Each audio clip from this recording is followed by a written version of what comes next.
start recording, start broadcasting. Oh, we are here live once again on another fine Wednesday of this year. This Wednesday, however, is the 15th Wednesday of the month. Well, 15th day being a Wednesday. How you doing? Katie's over here drawing. Yo. I'm over here talking. This Shenanigans live, and you could join us live right now if you jump in on the Twitter at Katie Shy, or we're also opening the chat any second now. Where is that chat gone? I'm discombobulated. We're usually in a pop. There you go, pop chat. There All right. Excellent. Creepy Porpoise is here. What's up? What's up, Creepy Porpoise saying, I wondered if it was going to happen today. Kellhound1365 saying hi hi, and I say hello hello. Back at you. Rockin'. Today's episode is going to be, we're going to keep it tight, we're going to keep it to the point, because we got work. Katie's working on it. Are we allowed to show it? Yeah, I mean, it doesn't give away too much, Yeah, but right now it's red, so you can't see anything yet until the inks come in. So. Let's jump over to Katie. I think that'll work. There you go. You can't see too much until the inks come in. This is the comic for the Cautionary Fables and Fairy Tales. Look at me, getting the title right. Perfectly right. Coming soon to you, very, very soon, as Katie's working on it right now. Switching back just to say hi. Hey, Hoozle. Big news, big set. Oh, in March. What's going on? Hi, hi. Yes, that. Kel's running the. Oh, okay. I thought that was like. anthology. I thought it was like it was February the 15th in March, and I'm like, wait, this is contrasting to what I said earlier. Yeah, it's coming out to the Kickstarter donators in March. I'm looking forward to it. I'm enjoying the hell out of it, and I still have the power to alter it and make it even better. No, I'm not going to say it. More troll scenes. No. More crowd scenes. It's that thing when you reread something so many times, and once in a while, in the back of your mind, you're like, oh, I wish I said this instead, but I'm like, I still can! Yeah. You can still change the word balloons. Just change, an and for a but, and when for a whilst, or something like that. I will give you that power. I'll actually be doing that in the next after show. But until then, if you have any questions and comments, you can throw them up our way. Today's been just a kind of really, really crazy busy day, and Chris, the host, can't join the chat when I'm here. Oh, Chris, why? It's rough. Rough city, Chris. Very busy day. I've been working on this yoga video that I've been kind of a part of right now. Oh, that's right. We're doing the series called Yoga Chronicles for a friend of a friend. Check it out on YouTube if you want to learn all about yoga. Right now there's like 3 episodes up. We only worked on the most recent one. Oh, Chris is here. Liar. Anyway, I'm working on a new episode all about chakra. Oh yeah, you were saying you wanted to borrow the Avatar Last Airbender. Yeah, and I didn't because no one owns it. Well, I mean, I borrowed it. It's on Netflix. I don't have it. There's an episode of Avatar Last Airbender where it's called The Guru from season 2, where Ong, whatever people want to call him. Don't say Ong. Don't say Ong, please don't. Aang goes to an air temple and finds a guru there, a man of the yoga-ish stuff, and he teaches them all about opening his chakra and how it's like a river, and I'm learning all about that all over again and animating those such rivers for all you to learn about if you ever want to aspire for true you know what you do when you do yoga. You get that. Go for it. Chakras. Chris, I was saying, I also sent the 3rd story of the Creepy Porpoise to you guys on Gmail. That's exciting. Oh. Unfortunately, Katie wouldn't be able to draw it today, though, so it won't be as... Well, you can always draw it. I could, but my drawing... you should. No, because I'd be reading it, then the story would be like this. And then the Creepy Porpoise went to the mall. No, I'll read it. We'll switch it up. It'll be like Bizarro World. What does a mall look like? It's a box Maybe the with worst mall written reading, the worst reading of a story ever. And Katie can't read it because she's got to draw. Yeah. So, thank you very much for the, I think we might have, and also because we're going to keep this episode a little short, so we should save it for like, next week we'll be like, yeah, it's Wednesday. Yeah, next week will be like deadline. Oh, no, wait, I still have storyboard deadlines. Will you? In a couple weeks. It'll be more like, time. Well, we can still read it next week. Yeah, that's fine. Yeah. Oh, actually, also, this will give everyone incentive to come back next week. Here's, we're announcing next week is Chapter 3 of The Legend of Creepy Porpoise. So join us, join Chris, join Creepy Porpoise. It'll be there. I don't know if there'll be any themed food that goes with it. But, Black Ice Angel popping in saying, I forgot it was Wednesday. Hi. Hi. Hello. And Ardrimmer. I had this trouble before, didn't I? Ardrimmer. How about the Double Fine Kickstarter thoughts? I have so many thoughts. Did I not rant about this earlier? I've for the past while I've been kind of excited. Rant with excitement. I've been going on about this change in the winds of creation and the middleman and the money. And we talked about like Louis C.K. Is one of the big examples of him kind of skipping the middleman and putting a show on himself and then selling it for $5 and making tons of money. Really nice. And Double Fine, the guys, we got Tim Schafer. We also got the other guy, I should know his name. Ron Gilbert. There you go. I think he's there too. They're all hanging out, being all like, yeah, we made that Jack Black game, selling that hot. We also made, Trench, which had to change the name to Iron Brigade, but Trench, really solid game. They did that stacking game. They got some decent titles and DLC, but the main issue was everyone constantly like, yo guys, you gotta make another point-and-click game, man. Like right now it's only freaking Telltale doing it, and they got Sam and Max and Monkey Island. You guys started this stuff. You should be doing it. And he's like, okay. And they're like, I'll pay for it. He's like, okay. But every time he goes to a production, like producer, well, not producer, what's the word? Developer, they're developers. What's EA Games? What are they called? Publisher, okay. Every time they go to a publisher, they're like, no. People don't buy point-and-click games. I don't care how many people like your little Psychonauts stuff, whatever. Side note to that, Psychonauts, I highly believe it didn't do well. It's because it was at the end of the platform era. 3D platforming games kind of stopped being popular for a while, and then shooters took over. Then Prince of Persia kind of came back. He's like, oh, hey, now Assassin's Creed. But anyway, that's not here and there. Point is, all these publishers have been giving Tim Schafer a pretty hard time because he likes genres that don't sell. When I say that, they don't sell Call of Duty numbers. They don't sell Mario numbers. They don't sell that big. But they will sell. Now, here's the problem. Publishers and their backers need to put they need to get back what they put in. And they put lots of money into games. Like, they put up Super Bowl ads. And you realize how much money it is to have a Super Bowl ad? More money than it takes for an indie developer to make a game. Just for that ad. That's crazy. And so that's the kind of numbers and money they want. So that's why a point-and-click adventure game will not be made. So, Tim Schafer and team are just like, okay, fine. Everyone says you want to give us money. Great. Prove it. We're going to put up a Kickstarter. All we want is like, it was 400 grand, I think. 400 or 500 grand, I forget. Going to be divided in 100 grand for a documentary about the whole process. They're going to film the whole thing from beginning to end. Even if it fails, you'll get to see what goes behind making a game. And the other half was going into the game itself, paying the people who make the game, stuff like that. So everyone tells him, buddy, that's too much money. You're asking for 400 grand. Like, no one's going to give you. And he himself was like, I'll be lucky to get 3 grand by the end of the week. That day, they made $1 million. Yeah, I think they made Kickstarter history, right? It's the most. Earlier that week, Kickstarter, some guy was the first guy to reach $1 million because he was making this dock for iPhones. You got your little iPhone, it's nice, but the friggin' iPhone has to clip into one of these stupid things. And all these docks are like, at least that's basically the video he showed. It's like, oh, there's gotta be a, See, like an infomercial? Yeah, there's gotta be a better way. His thing was all like, whoop, charging, whoop. No shaky dangle, done. So after a good while, that guy made $1 million.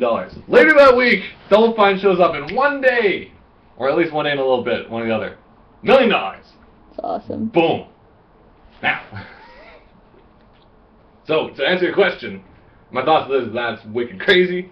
I'm excited. I'm hyped up. I'm happy that this happened. Yeah, I remember reading on his Twitter too. Tim Schafer, I think, was saying like they had to cap off prizes because it was like they couldn't sign so many posters. Well, I myself, I just went for the $100, which is not a signed poster, but at least I get a poster. And for my sake, like I'm kind of that guy who I've never really contributed to other people's Kickstarters and stuff, and I feel kind of crap about that. But it's just like this is something that I was raised on, point-and-click adventure games. Like we loved, Day of the Tentacle, Sam and Max, Indiana Jones, Fate of Atlantis. Oh yeah. List kind of goes on. Monkey Island. Monkey Island. I didn't really play Full Throttle though. We didn't have the system. Grim Fandango. We played Grim Fandango though. Pretty much all these guys. So pretty much all of them from his stuff, and so it's just like I believe that shaped part of my like humor and my writing and style and stuff like that, and my interest in certain things. So give back, why not? Like the game itself may like value to be like $30, $40. I'll give it $100. Go nuts. And I wasn't the only one who thought that. Lots of people thought that because everyone who wanted the point-and-click adventure game contributed without even knowing what the game's about. how many characters. The game doesn't exist. It's a premise. It's not even a premise. It's a concept. It's not even a concept. It's just a suggestion.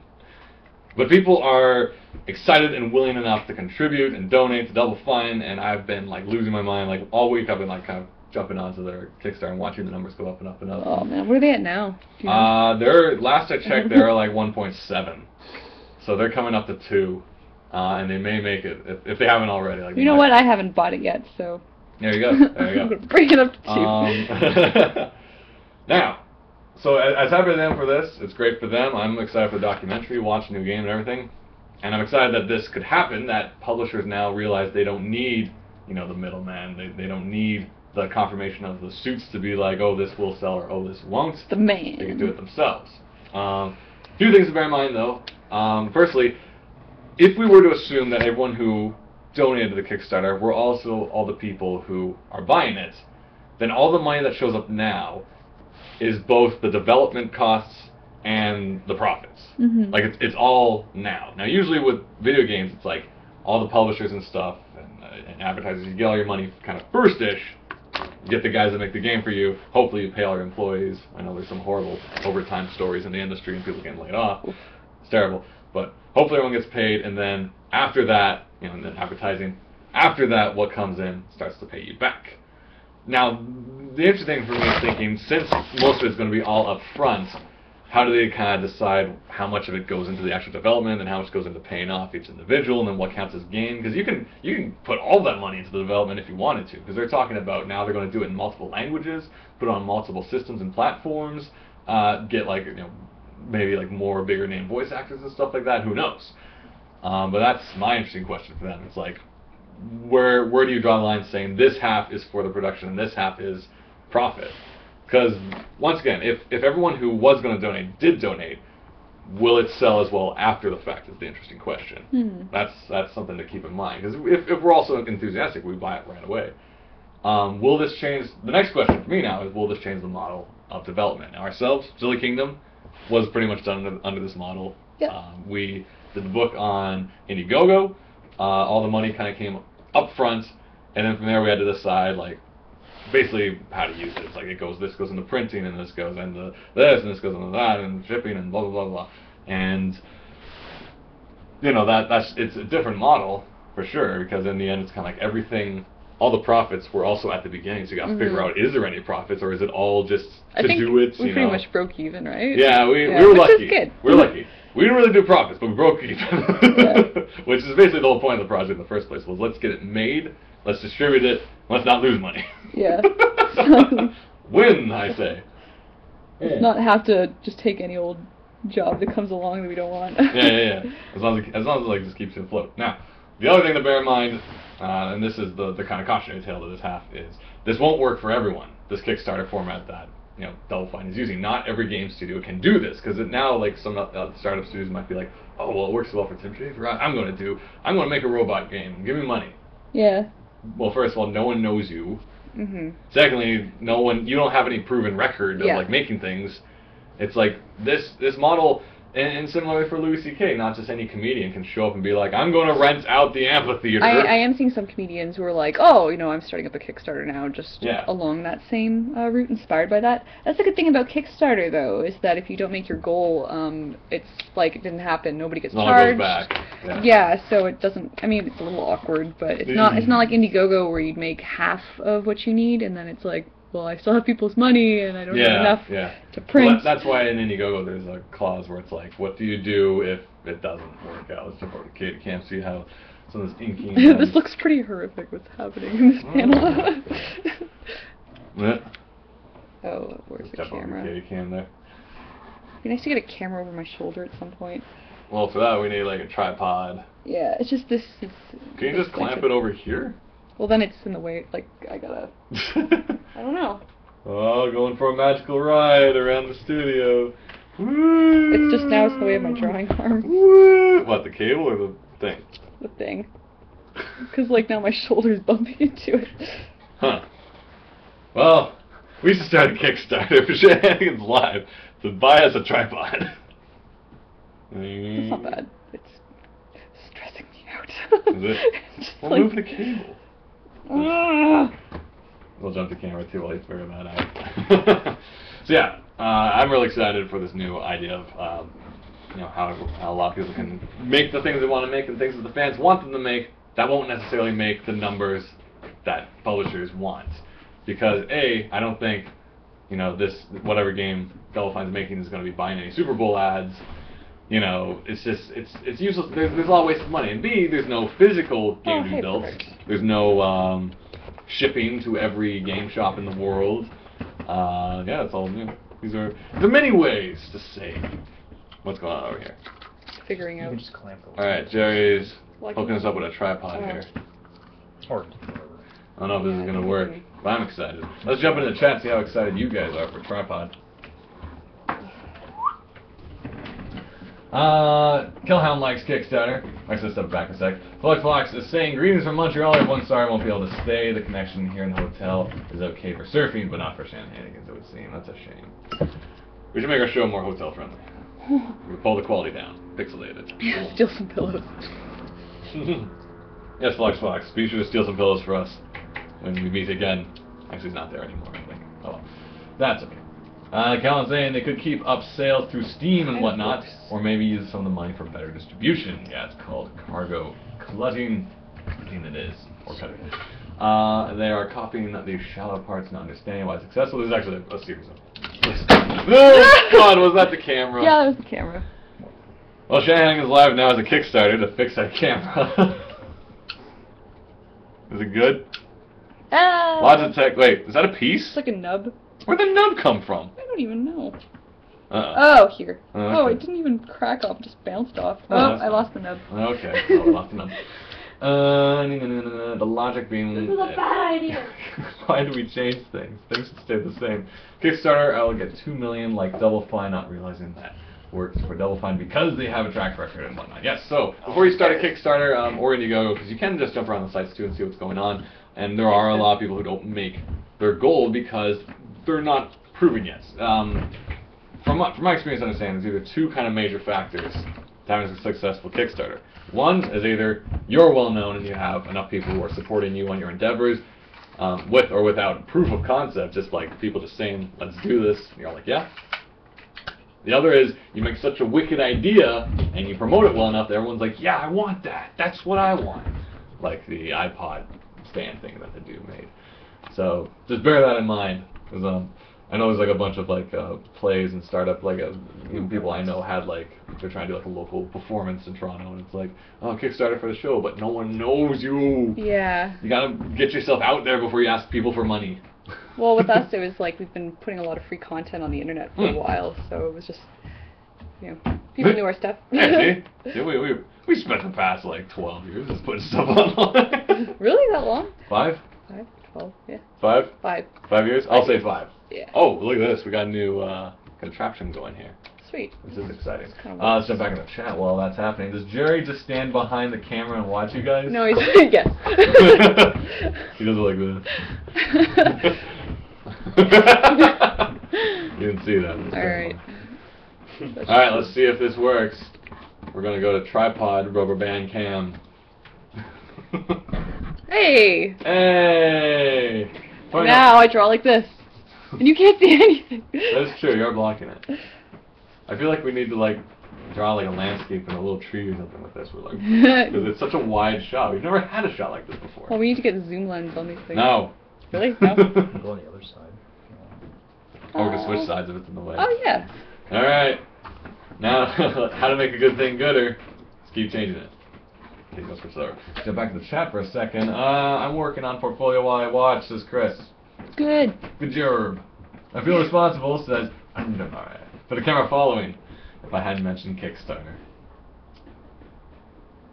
Yeah. Get this guy all excited.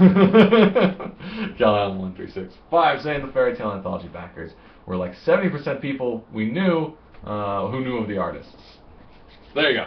That's another cool thing too. If you have a big ensemble project, be sure to use every person who's a part of it. So you don't just advertise we're doing this. It's this guy's doing this, and this guy's doing this, and this guy's doing this, and this guys all tell all their peoples that this is happening. Then they all come together in one beautiful formation. And hence, fairy tale and cautionary tales. Cautionary tales, fairy tales. Good job, writer. Boom. So Shaggy says, Chris knows, why did you rant about The Little Mermaid? What did you rant about The Little Mermaid? I didn't record it yet. Oh, yeah. Because earlier in this episode I was talking about I'm working on a yoga video. Oh, you didn't switch the tripod side. What? I thought you were going to switch it. That's why I stopped. Oh.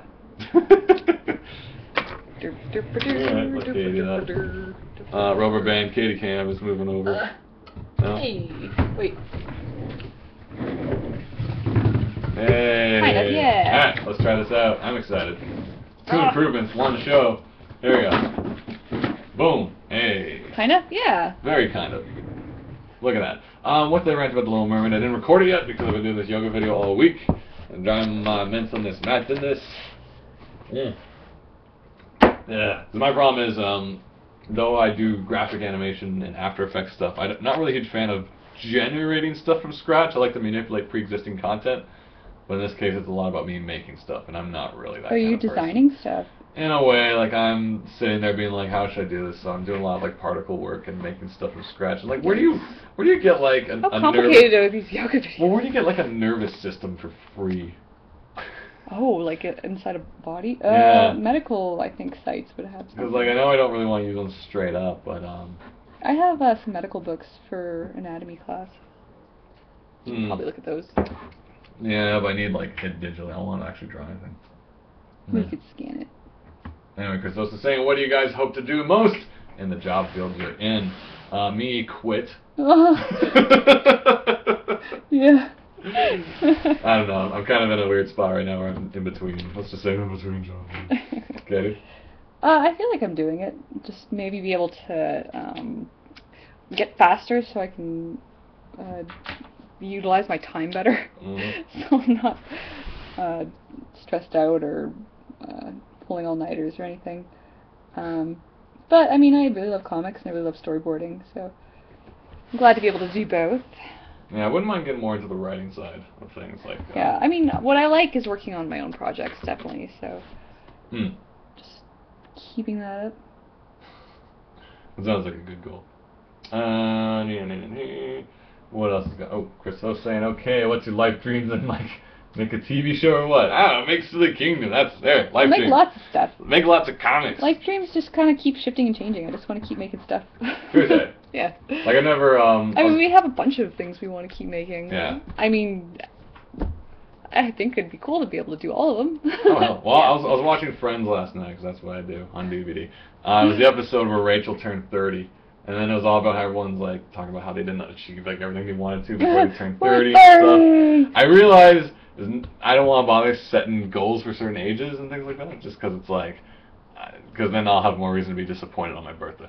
Okay, you know what? I remember you. What was it? You had this timeline. It used to make me angry because you were like, if I don't, I don't even know what it was, make a comic or do something creative by the time I'm 25, I'm going to give up writing. Something like that, because you gave yourself a deadline. It made me so mad, because I'm like, why are you setting a deadline to, like, cut yourself off? Because you're talented. Yeah. And then you're like, I'm just going to spend the rest of my life working in this photocopy shop, because I didn't create it by the time I was 25, and, oh, man. Well, my reason for and I know you were trying to, like, motivate yourself, but I was just like, so what? You're just going to give up? That's it? Well, the other half is, because some people start late in life. I go back to all my old writing I used to think was hilarious as a kid, and I was like, oh, God. Yeah, well, I look at my old drawings. I look at stuff from a year ago. I know. But there's a certain point where it's like, I wish if I was going to make it, I already did, so I could be like, oh, good, it's done. But now it's like, now I got to revise it and try to make it modern. It's like, it was better at the time, or it was contemporary. Like, there's a lot of old jokes that I just can't use anymore just because they're too contemporary. It's just like, of its time. So it's like, eh. You were ahead of your time. Yeah, I was at my time, at 15. I think. No, you just wait till it becomes nostalgic. Callahan's working on a new comic. Because comics are rad. Comics are rad. That is true. I enjoy comics. Speaking of enjoying comics, if you check the Twitter, you may have seen over at Little Island Comics, where they recently just had an Adventure Time launch party on Saturday. They have some copies of Silly Kingdom over there. Whoop, whoop. Look at that. That's our first time having a book in a comic shop. Well, technically second, but close enough. What was first? Dr. Comics. Yeah, that was our first. And Dr. Comics, Mr. Games in Berkeley, California, has copies of Silly Kingdom. California? Isn't San Francisco? Oh yeah, I thought it was in Oakland. Or it was in Oakland. Yeah. Oakland, California. Sure.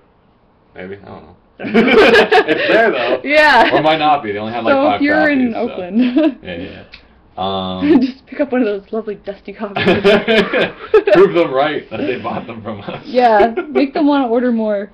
But Silly Kingdom can also be picked up right at Little Island Comics, just over at Bathurst and Bloor area. They also do other events there. As I said, they had the Adventure Time comic launch party there with Ryan North and someone. I'm bad with names. But someone was there, and they also had people dressing up and stuff, and they had little cutout paper fins and paper marcelines or whatever it is, and you can actually just print them off yourself. They actually have them like printable. Chris saying, I plan to be the biggest dreamer. Oh wait, I already am. Sunglasses. Yeah. Yeah. Jumping over to the Twitter, Sandy in the stocks saying, Shag, do you think there'll ever be an Assassin's Creed movie? And I say no, because there already is Assassin's Creed movies. Really? Yeah, like not EA, sorry. Ubisoft already commissioned a bunch, and you can watch them for free on YouTube. Whoa. They distribute them. Assassin's Creed, they're more based around Assassin's Creed 2 before it, as like Ezio younger, and actually has a lot of the actors who play characters in the game in it too, which is cool. And the costumes are like amazing. I haven't seen them yet myself. And when you pre-ordered, or if you pre-ordered Revelations, they had a fully animated movie you can download that's based after all of the Ezio games, which was really a really interesting piece. Not the greatest story, but like the animation was neat. It was very kind of reminded me of the Clone Wars animation. Oh. How they're very kind of squarish and stuff. That's tough. Like when you're working on a show that's got a bad story.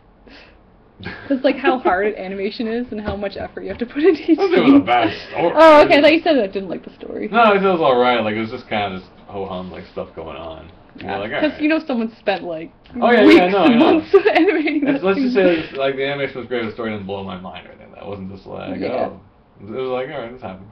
Okay. I enjoyed it. I liked it. I was like, yeah. In the same, I wish I lived near you guys. You seem to have great bookstores. Oh yeah. There's none. Where are you again? Where's Idnis at? Where do they not have? Speaking of great bookstores, we have all of them here. Yeah, Toronto's pretty great. We have the Beguiling, which is big on like a lot of Indian foreign imports. Oh yeah.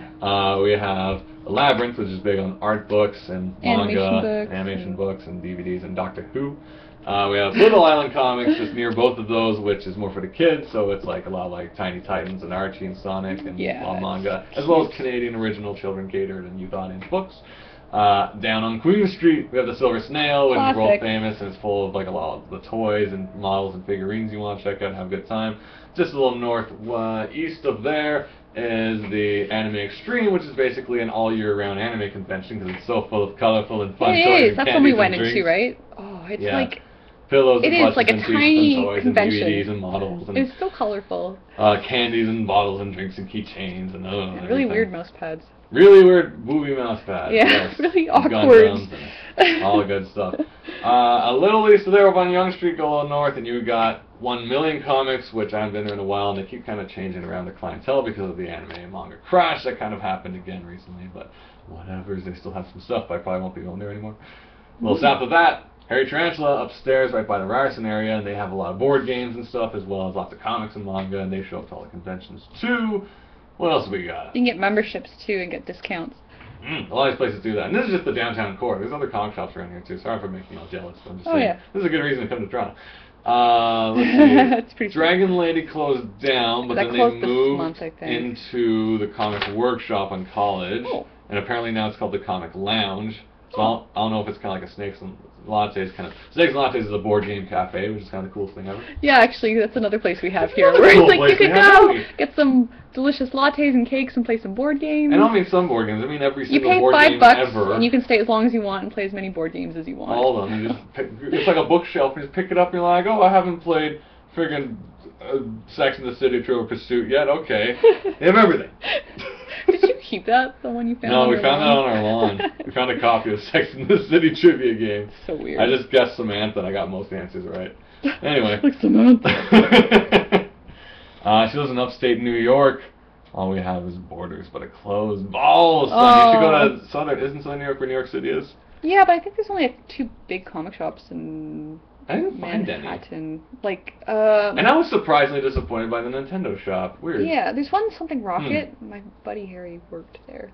I don't know why. Maybe Brooklyn? I don't know. Maybe. Brooklyn?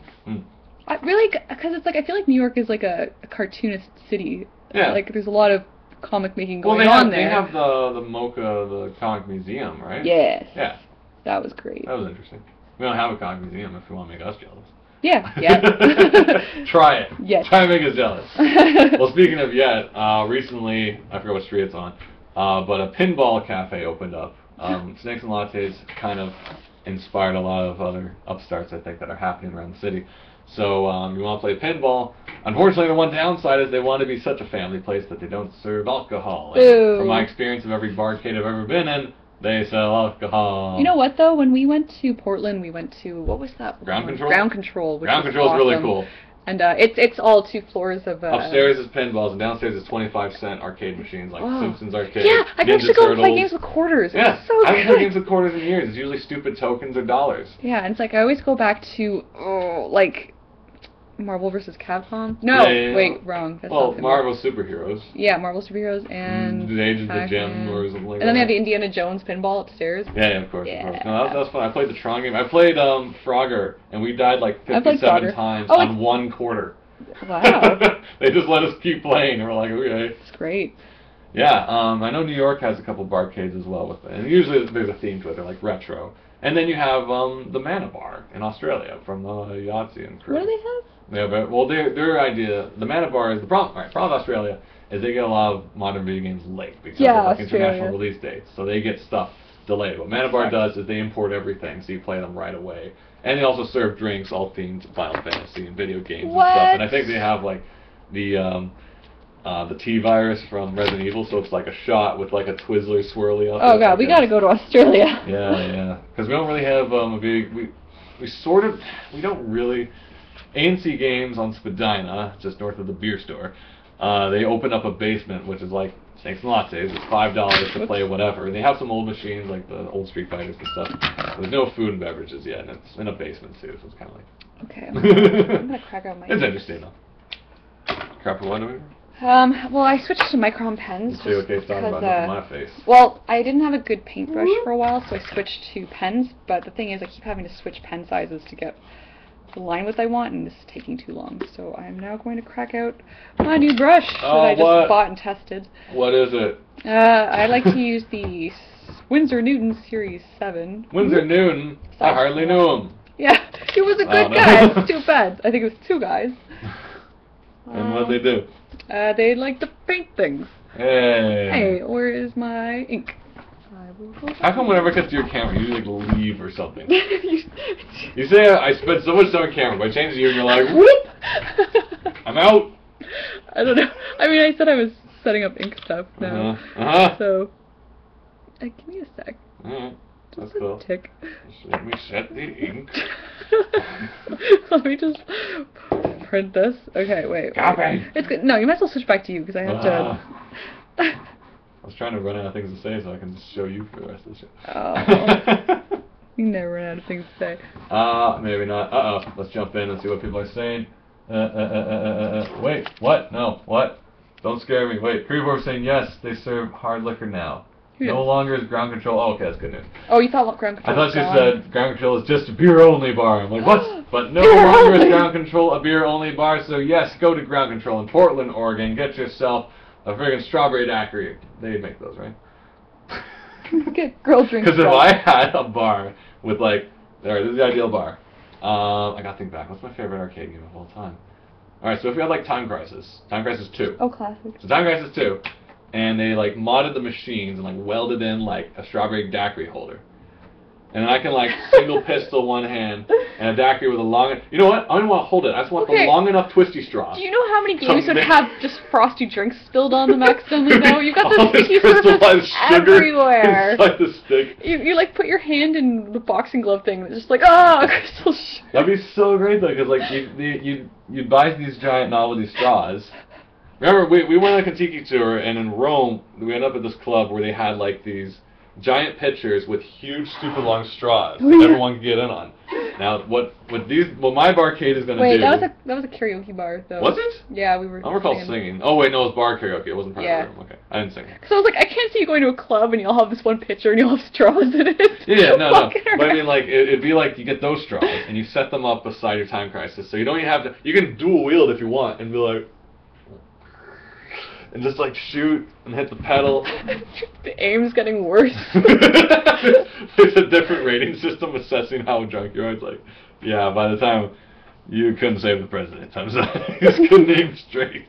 It's like, I couldn't save him for your life. Insulting you, you're drunk.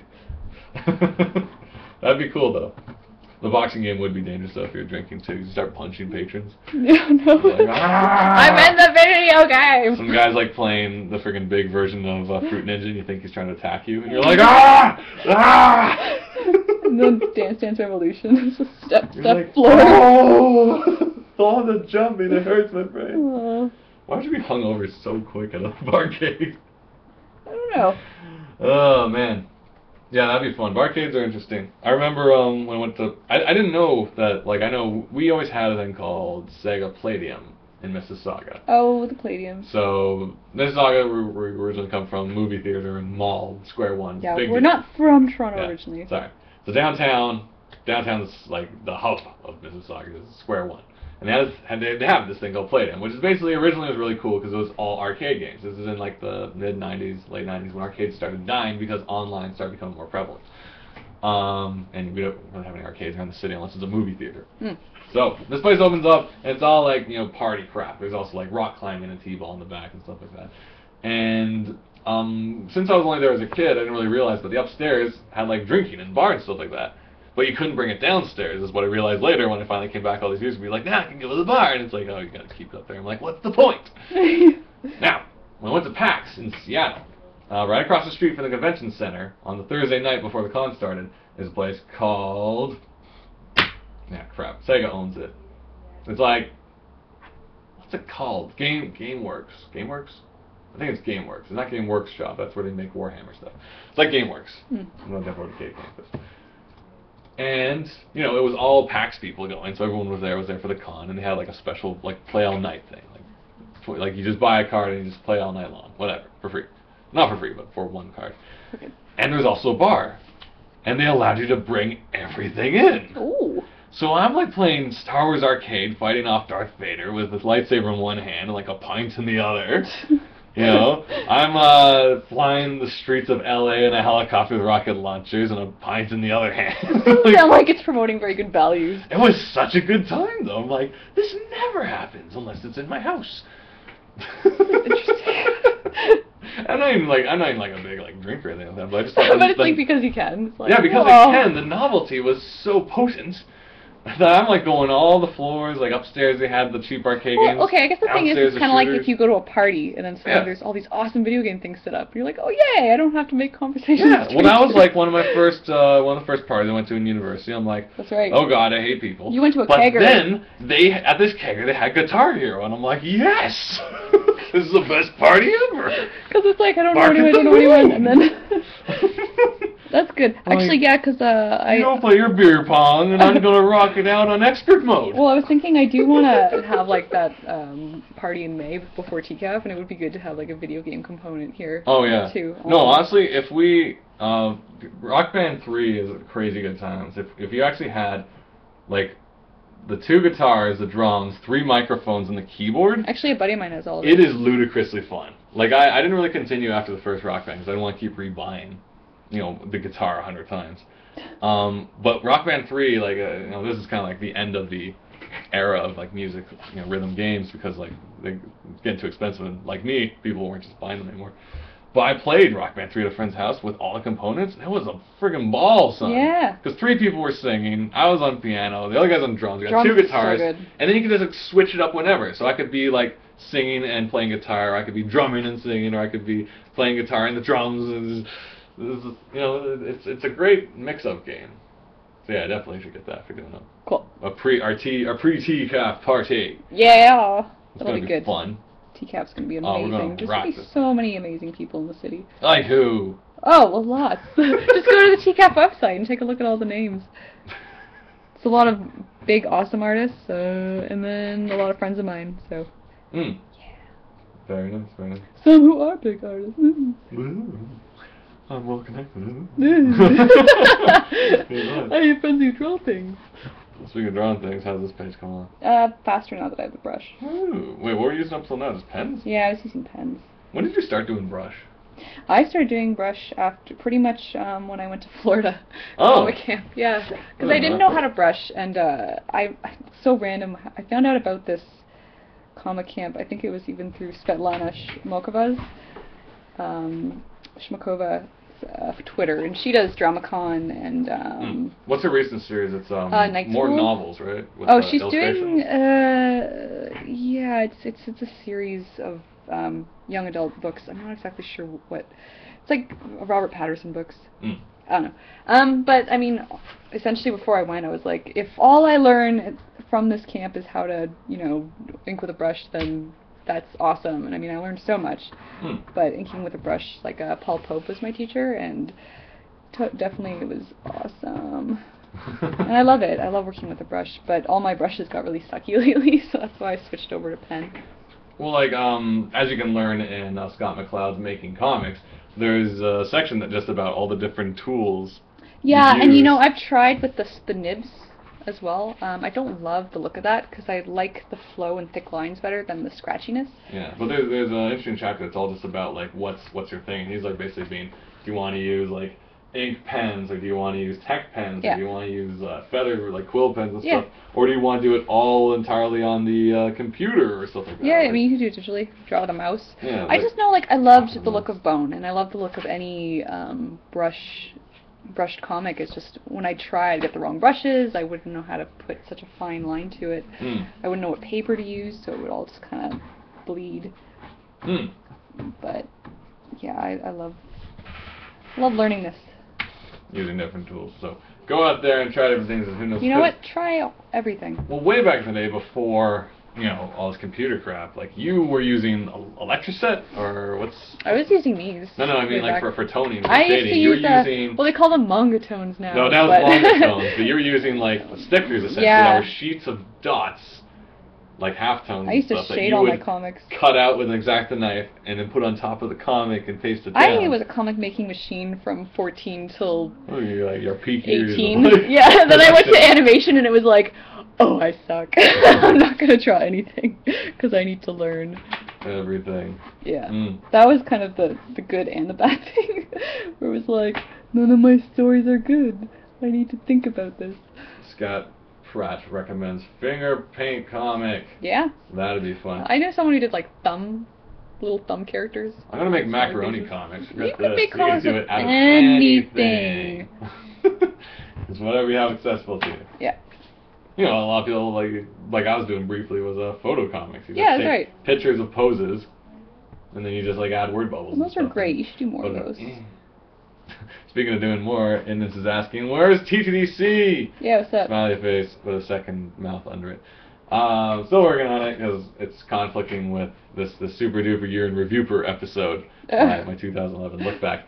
It's mostly in form. It's just it keeps crashing up against this yoga video I'm trying to get done this weekend. I know, the work always gets in the way. Yeah, I know. The other thing is I just want to get this video done too because it's just like it's a lot of old footage and I'm gonna feel like put it online. It's just like.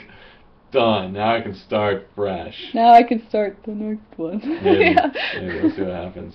I know, there's always that little euphoria. Like, when I used to do the regular show monkeys, it's like, one would go out and be like, oh, finally, and then I gotta get next week's costume. Yeah. Well, that was the thing with like I'm doing articles over at uberfriendship.com. Yes. And I missed Thursday's food and film review just because... for shame. Just because I was so busy that week, I just couldn't do it. And it's like, well, because we watched the film that night. Yeah. And then it kept getting delayed trying to get it done for that Thursday. So I'm like, oh, and I was so busy doing this video. So it's like, I'll try to get it up this Thursday. And like, I only have a time this week to watch a movie and make a dinner anyway. It was gonna be like Top Gun and deviled eggs. That's a good combo. I'll save it for next week though, because I've never seen Top Gun. Never seen it. So I'm looking forward to that. Never made deviled eggs either, so those are let's good. see how that Call me turns over out. for that. Yeah, see? Hey, Jerry, Top Gun and deviled eggs. What say you? It's winning combination. Yeah. No, this guy. Give me a few beers. Can I say what you we're made talking. last time? Can I say what you made last time? What I made last time? Yeah. Can I say or do no? you If you want to say, go for it. He made creme brulee from scratch. It was amazing. Yeah. It was so good. It was as good as like I have them in the fancy restaurants. If not better. Yeah. A little soupier though. It was the texture was a little runny, but. Well, because so creme brulee essentially is just you're making custard, and then you're topping it with like crystallized sugar. Or by topping it, I mean you put sugar on top and you burn the hell out of it to turn it into hardened sugar. So it's actually like when someone says make creme brulee, it's like that doesn't happen to me often. People yell.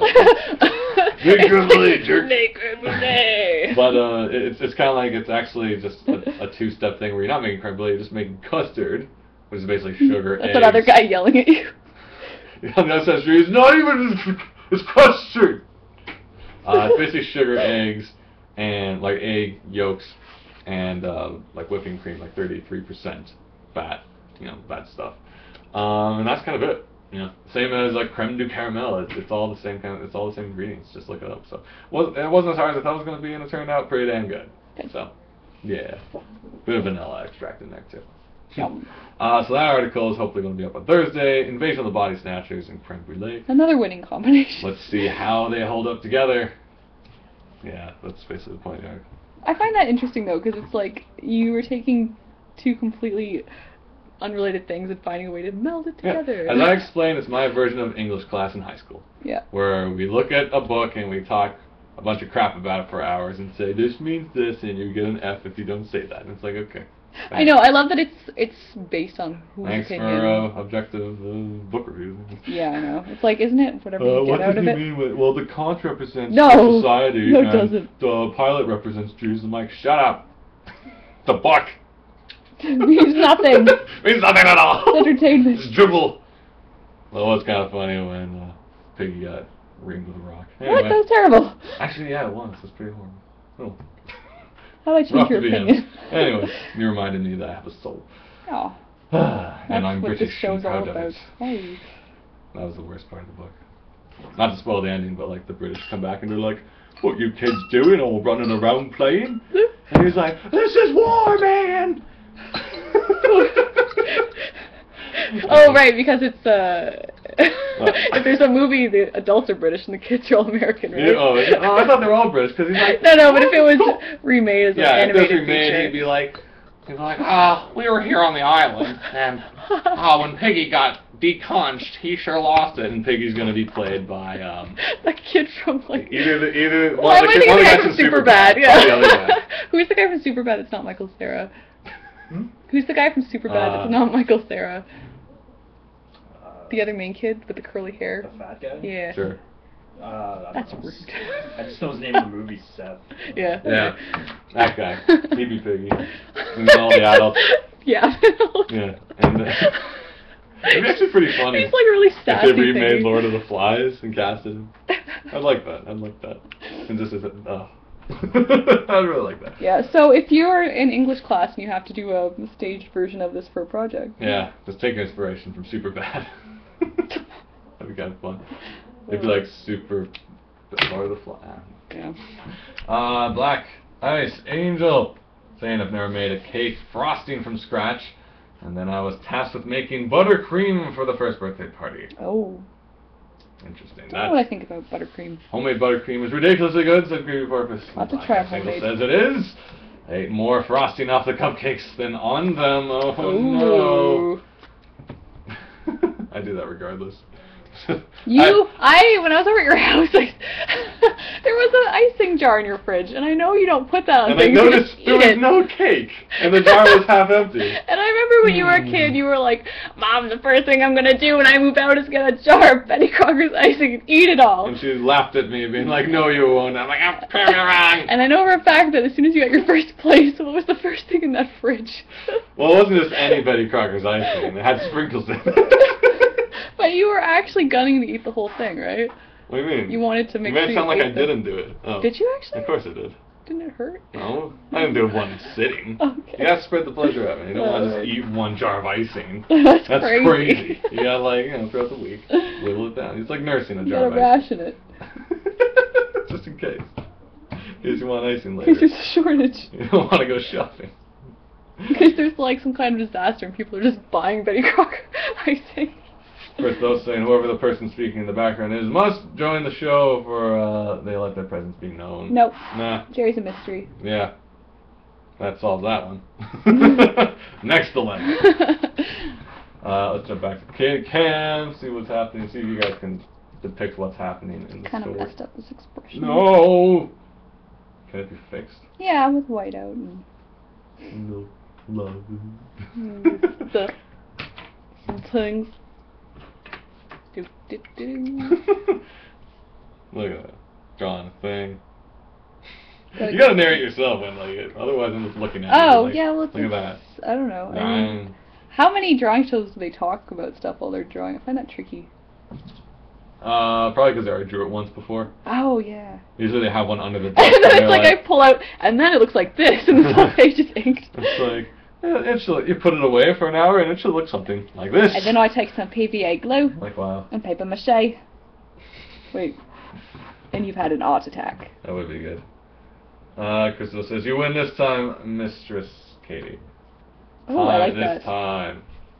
You're gonna like rename yourself in the books. Yeah. From Shaggy and Mistress Katie. Mm-hmm. I think I'm out of like news. No. I don't know what else has been going on. Really?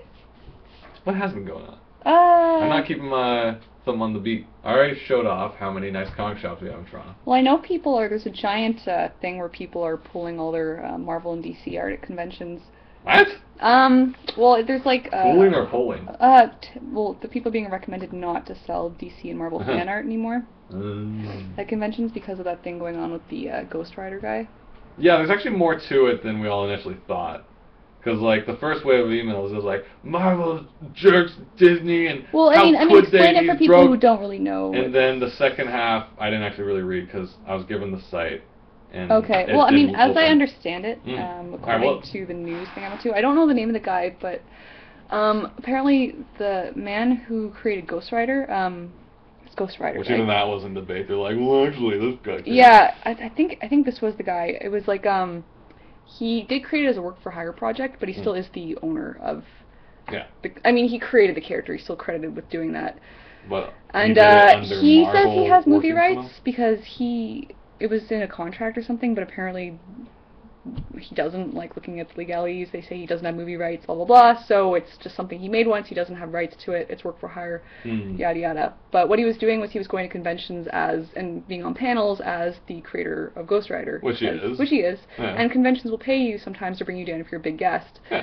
So Marvel and Disney are suing him for all the money he made at conventions being paid to he was appear selling... as the creator. I don't know if he was selling merchandise. Wait a minute, I think it was like he was signing autographs. The original story I heard was Marvel and Disney are being jerks because they're like, the poor artist has no money and they're trying to take $17,000 from him because he was selling like his original artwork of Ghost Rider. Would he have that? I guess? Maybe if he had the originals. Like, I don't know how original it was. Then news stories came popping up that he was selling other guys' Ghost Rider things that wasn't his work. But it was I think what he was selling was autographs on these things. But if what you're saying is now it's like he got paid to show up, and that wouldn't make sense though. Conventions will pay guests. If he got paid to be a guest, then why isn't like friggin' Chewie being sued? Because this is a particular case that I think with the movie coming out, like... Do you think that, the timing's too sweet? Like, isn't everything... I don't know, I mean... Friggin' Whitney Houston just, like, died recently, and, like, there's already, like, 7 books about it. And it's, like, it's just... I was reading this from, Alan Cross is, on a lot of the radio shows. He had this thing called The Ongoing History of New Music. And he did this post about how, it was talking about, like, the Kindle and, like, stuff, and how, like, without... Like what we were talking about earlier this episode, how there's no more middlemen, people can publish stuff right away. Literally the night that Whitney Houston died, there was already 7 books for sale. I can't imagine that being very good. Maybe they were reprints. So there's no way someone wrote a whole book in a night. They didn't know they didn't. They didn't, because the truth of the matter is, which I heard a while back, is every famous person has an unofficial biography written about them. That's true. And people are just waiting for the time that they kick it, that they can like post it and sell it and make some money. Because those things show up particularly quick. Oddly quick. To cash in. There's another issue where apparently on iTunes, all of like Whitney's music went up in price, and Sony's like, oh, that was a mistake. Weird. It's like funny that. Strange glitch. Whoops, a strange glitch that made her music more expensive around the time where everyone wants to buy it because she does. Weird. Oopsie us. Right. Oopsie doodles. Anyway, so let's jump in. I think someone mentioned something about the Ghostwriter situation. Yeah, someone knows what's going on better. That's kind of how it works in the biz. Callahan knows what's going on. We're on the edge. We don't know nothing. I know. Well, you just kind of retweet and then get back to work, and then that's the news. We work so far on the edge of Shenanigans, telling you things we sort of know are happening. Hard-hitting approximate. Gossip. Not even. Yeah. I heard there's gonna be an Assassin's Creed movie. So goodness. Hard-hitting assumptions. Prince copy. Callahan's saying basically he wanted movie money. Actually, let's jump back a sec. It's because of the Ghostwriter guy. He was selling posters. Basically, he wanted movie money, and they countersued to get money from posters he sold. Did he really make $17,000 in posters? From like years of going to conventions. That's a lot of. Is that like with inflation? 17,000 though. That's like. How is it? If you're selling a poster for $20, and you know. Yeah, I guess. And you keep going to Comic Con, WonderCon, and. Jerry? Jerry, 17,000. As the voice of the non. He does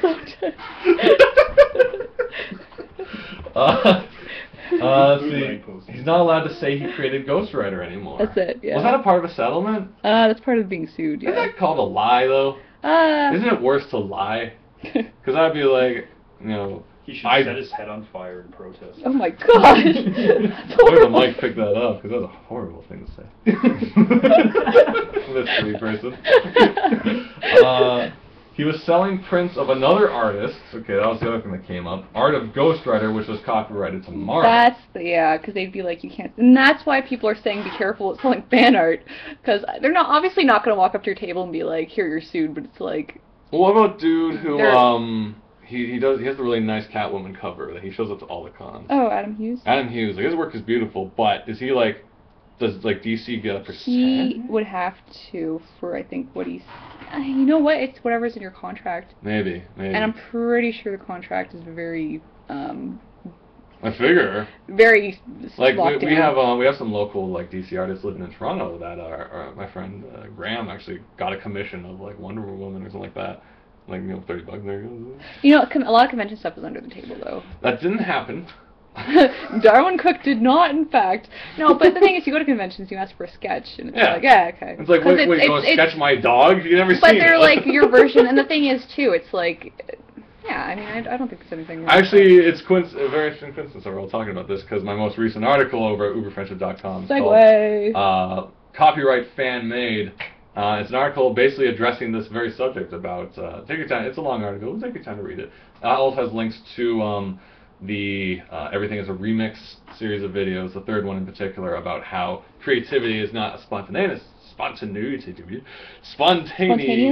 thing. Spontaneous. But instead it's from copy, interpretation, and whatever the other one thing was. Basically, it's, we cannot speak the language. I forget how it's worded. Something about being master of our domain. But it's a good video, so watch that, and then read the article and see what you think. It's all basically about our drive to do fan work. Like, why do we do fan work? And I go back to, like, even as a kid, I used to draw Ninja Turtles all the time. I thought about this recently. I'm trying to, as my incentive for the new year, learn guitar. Again. That's kind of true. No, okay. But in doing so, it's not like I'm learning chords and making up my own songs. Yeah, whose songs are you going to be playing? Well, right now I'm trying to copy a Metallica song. There you go. I'm doing fan art, essentially, in music. And then eventually, I mean, I'll never get to the point where I'm making up my own songs, but, I mean, to me, that's what I feel fan art is. It's like, this character works. Why does this character work? You're going to draw it, you're going to do your own thing with it, you know, take your own version of a chord. And I put this akin to... that... I was saying I put this akin to a lot of other things, like doing the fan dubs of anime. I talked about in the article, because it's basically, you see something you like, you want to figure out how to do it through it. Yeah. You know, like, you don't just want to go, now I'm going to, like, you can, of course, but sometimes you want to, like, see why it works. And the example in the video from Everything's a Remix was, guy who wrote the movie with Johnny Depp in the Vegas and stuff. I think it was him. Jared? Sorry, yeah, nothing. Anyway, supposedly he rewrote The Great Gatsby. He retyped it just to feel what it would be like to write a great novel. Hunter S. Thompson. Wow. And that concept sounds crazy, like you just hearing it now, but we all do it. Yep. You know, maybe some people will just retype a chapter, but he did the whole damn book. You know, an example of that is something, when I was in comic camp, what Paul Pope told us to do, and Steve Rude, the artist of Nexus, does this too. It's like you'll put... It's like you won't even copy it, you'll actually put tracing paper on top of a drawing and draw it and trace it just to feel the line that the person's made. And it's an exercise just to, like, get control of the brush, but essentially it's like exact copying to try and learn what this person is. Yeah, like why would level, he have done this? You maybe aren't analyzing it as much as you would be if you had it here and you were like, why is that? But it's a good learning process. Definitely. If you have time. So it's like, so check out the article, see what you think.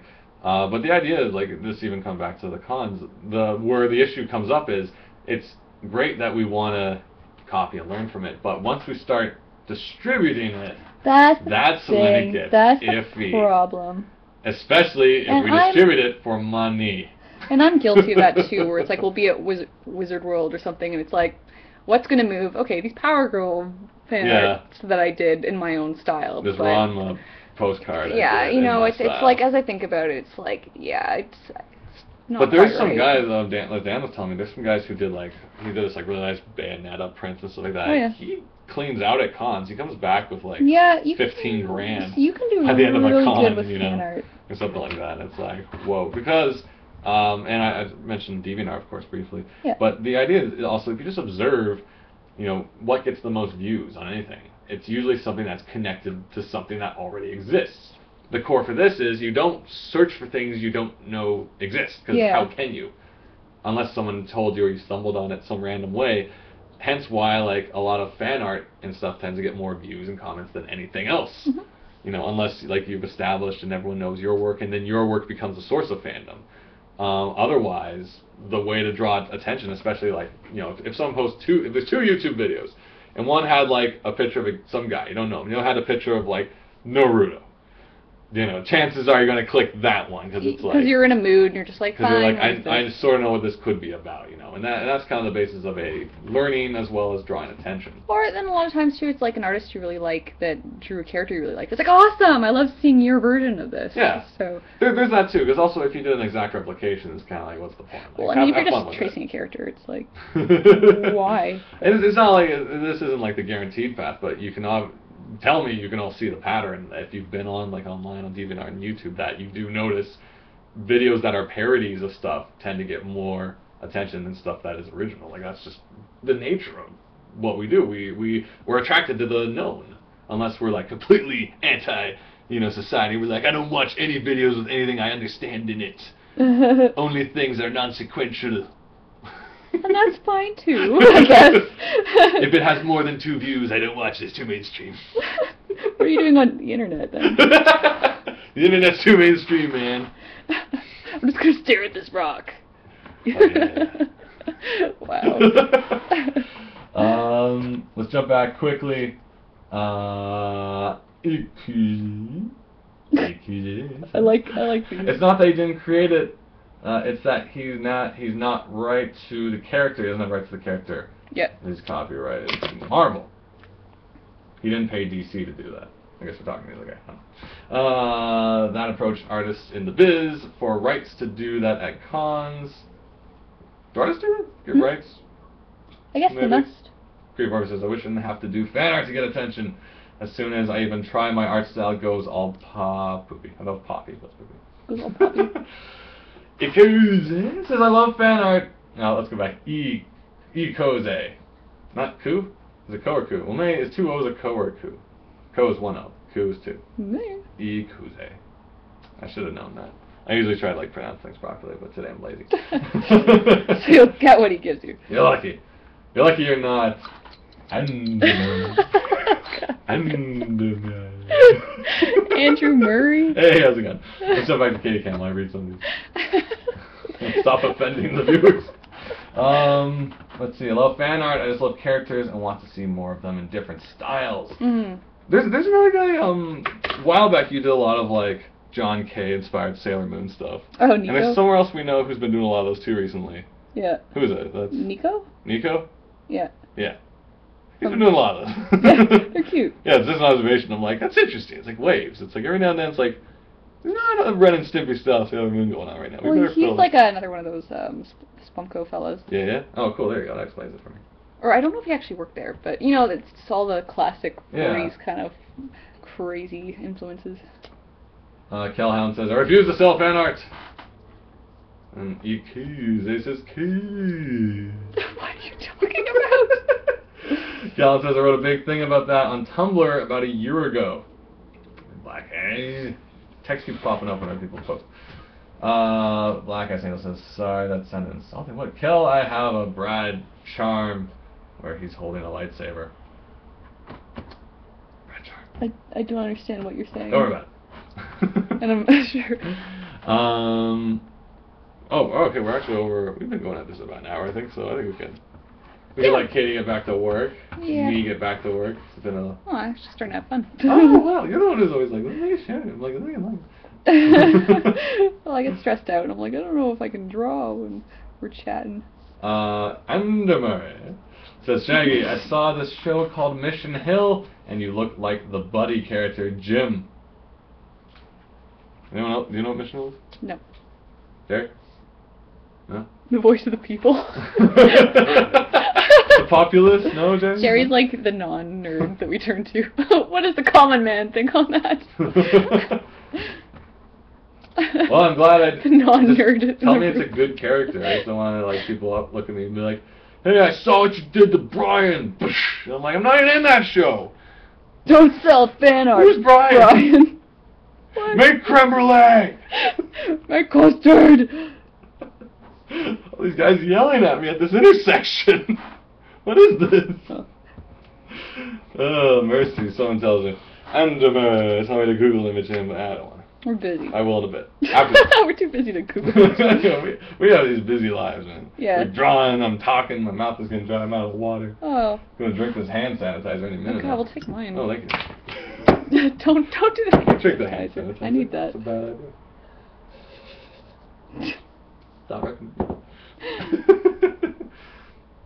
Mignola poster, Porter. What? Anyhoozle. I guess it's like, just think about it in terms of your own kind of, how would you feel if someone was selling like Silly Kingdom fan art? It's like, alright, I want some money. Yeah, it's like, I want a piece of that pie. It's tricky though, because like, especially Adventure Time is a property that like people are making plushies. And you know what though? A lot them. of people who are making fan art, like they were later hired on to do stuff for it, like official stuff. Wouldn't it be crazy if Penn Ward was trying to like make this like world of people working on Adventure Time, so he just hires like everyone who does something, and then it's like the country just becomes Adventureland. That's exactly what the plan is. You could do that. That'd be a first too. They'd be like, you see what Double Fine did, making $1 million? Did you see what Penn Ward did? He enslaved the world. Yeah. Wow. Got a little mind control. No record. Amazing. Could happen. Probably won't. We'll save that for later. Yeah, we'll see. Yes, if you know the apocalypse comes, it's real. Get your Betty Crocker icing. Anyhoozle. I guess we can like lead out because I got nothing else to yammer about. Yeah, and I gotta get back to stuff. The book is, of course, Silly Kingdom. Ooh. Where's that at? We should keep it more accessible, like in a holster. Which I actually sort of did when I was over at the Labyrinth the other day. I haven't checked if they did the post yet, but thank you. The guy was talking about shelving space. Oh yeah. And I'm like, Oh yeah, like you gotta set up, shelves for certain books because they're too thin. I have a thin book. He's like, I have a thin book. I'm like, yeah, I do. It's called Silly Kingdom. He's like, what is it? I'm like, well, here's the book. That's awesome. He's like, I'll do a post about it. I'm like, I'm sure. Awesome, that'd be So, great. I'm hoping he does. I'll be excited. We'll just email him. Keep on it. I already emailed him, but book is Silly Kingdom, Alan Grimrickshaw's 211th birthday. I don't think you know anyone who has that many birthdays, but he did. And you'll find out what happens when he does. I think maybe Moses or something. Moses? Or like... Oh, that calendar was backwards and upside down. It was like, a year was like 3 days. Everyone was a billion years old. Alan Grimrickshaw's 211th birthday. It's family fun time. There's only one sort of cuss word, but they address it, so it's all good. Right? Well, it's not really a cuss word. Not anymore. It used to be. It's not a cuss word. Was there cussing in there? No. It's just the word hell. There's no... Okay. I was worried about that because I swear one day we're going to be like, hey, Scholastic, and we're like, oh man, we love this book, but... Harry Potter's the same bitch in Harry Potter. Do they? Yes! Oh man, we got to up the ante in this the last book. Molly shows up in the yellow exoskeleton. But that was her Ripley moment. Yeah. She picked fault, up what's-her-face in the exoskeleton. Threw her out of the ship. Yeah. Bella. And then... Tricks. Friggin' Sirius Black was cut in half. Yeah. Where's that fan art? That'd be really cool. The aliens, Harry Potter. Book is Silly Kingdom. Talked about that before. Go to the website, sillykingdom-comic.blogspot.com. We're working on it. Working on it. We do own some domains. We just haven't. Look what we're doing. We're busy. Yeah, we just. We're always making excuses. We're always busy, guys. No rest for the busy. And making excuses. We're gonna make a website. It's fine. Yeah. We'll fix that up. But for now, this is where you get it from. You can order it for $4 for the digital edition, which is great.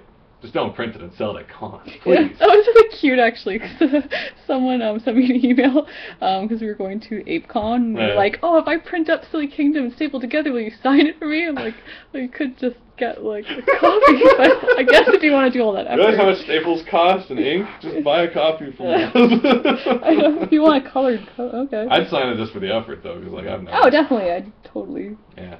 It's just a funny question. Yeah. So there's that. What was the other thing? You can write emails and questions, inquiries and stuff if you order the copy. I'm wondering what's up with that. Anything about your commissions? How many more commissions gotta go through? Quite a few. I kind of fell off with the work. But they're coming. You got it, man. Those Double Fine guys, they have a lot of personal paintings to do. Oh, yeah. Yeah. Yeah. They promised a lot of stuff. A lot of posters to sign. Yeah. Yeah, send emails to that. SillyKingdomComic@gmail.com. Anything else we're connected to? There's Katie's Twitter, @KatieShy. Katie Shy? I got Twitter, it's pretty cool. Stratty Shan. Oh. I take pictures sometimes of food. Right, you did? I gave her one a parfait for Valentine's Day, it was nice. Where's my parfait? Well, did you open Twitter? There you go. Oh. It was on Twitter. Okay. I made it. That's nice. For everyone. Oh. Very sweet of you. Otherwise, Shenanigans Live is every Wednesday around 7:30ish. Tell your friends, tell your enemies, tell your frenemies, and keep on drawing, right? Yes. That's a good moral. Yeah. Even if you don't like it. See you guys around.